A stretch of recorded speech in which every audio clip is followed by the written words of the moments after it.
নমস্কার বন্ধুরা, স্বপ্নপুরী একটি ব্লগে তোমাদের সবাইকে স্বাগত। সকলকে জানাই নতুন বছরে হ্যাপি নিউ ইয়ার।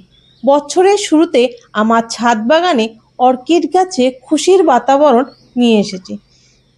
প্রত্যেকটা ডেন্ড্রোবিয়ামে ফুলে ফুলে ভরে উঠেছে। কিছু গাছে ফুল ফুটেছে, আবার কিছু গাছে নতুন ফুলের কড়ি চলে এসছে।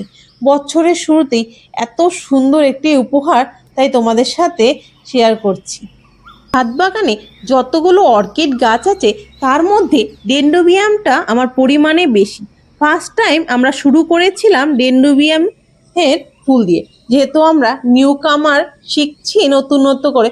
তার সাথে সাথে ফক্সটেল, ক্যাটেলিয়া, ভেন্ডা ও অনসিডিয়াম বিভিন্ন ধরনের অর্কিড গাছ নতুনত্ব লাগিয়েছি।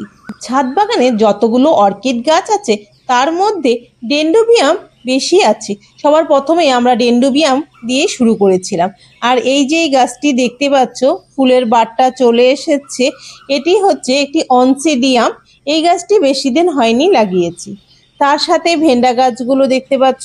ভেন্ডা গাছগুলো আমার ছাদ বাগানে এখনো ফুল ফোটেনি। কিছুদিন আগে দেখেছিলাম বাট চলে এসে, কিন্তু আজ দেখতে পাচ্ছি বাটটা শুকিয়ে গেছে। আর এই ফুলের কালারগুলো কিরকম হবে সেটাও আমরা বলতে পারছি না, কারণ আনা হয়েছিল ট্যাগ দেখেই আনা হয়েছে, লাগানো হয়েছে গাছগুলো, কিন্তু কি কালারের হবে সেটা এখনো বুঝতে পারছি না।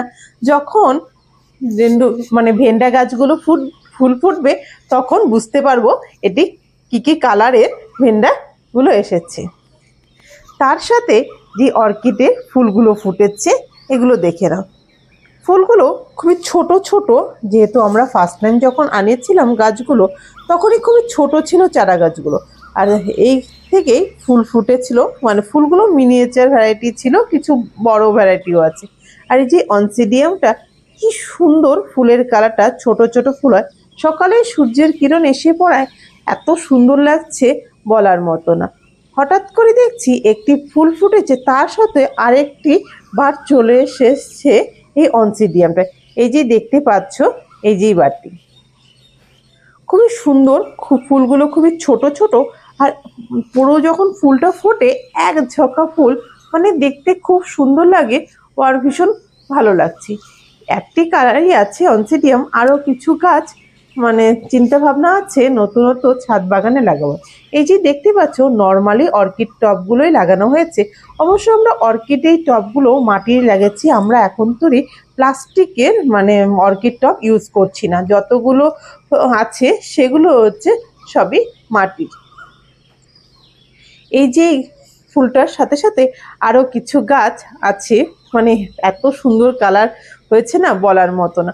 ভীষণই খুশি হয়েছি এই ফুলটি দেখে আর কালারটি। তার সাথে আছে ডেন্ড্রোবিয়ামে এখনও একটি স্টিকে অনেকগুলো হয়তো ফুল ফোটেনি। প্রত্যেকটা গাছে একটা বা দুটো করে স্টিক এসেছে, তার মধ্যে 3-4টে ফুল, এর বেশি ফুল নয়। তারপরেও আমরা ভীষণ খুশি এই গাছের ফুলের কড়িগুলো দেখি। এখন তো মোটামুটি সকলের ফ্ল্যাট বাড়ি, জায়গা খুবই কম থাকে, তারা ব্যালকনিতে খুবই ইজিলি করতে পারে এই অর্কিড।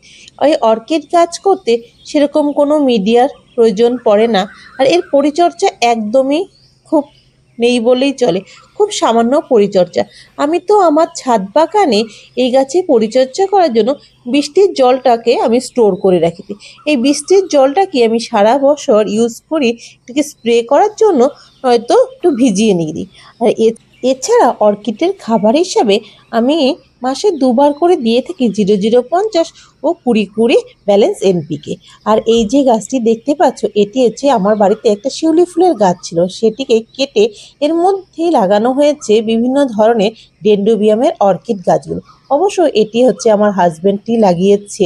অবশ্য কিভাবে এ লাগিয়েছে জানতে হলে আমার হাজব্যান্ডের একটি চ্যানেল আছে, সেটা আমি ডেসক্রিপশন বক্সে দিয়ে দিব, তোমরা দেখিনি। তো ব্লগটা এখানেই শেষ করছি। ভালো লাগলে লাইক, শেয়ার অ্যান্ড সাবস্ক্রাইব অবশ্যই করো।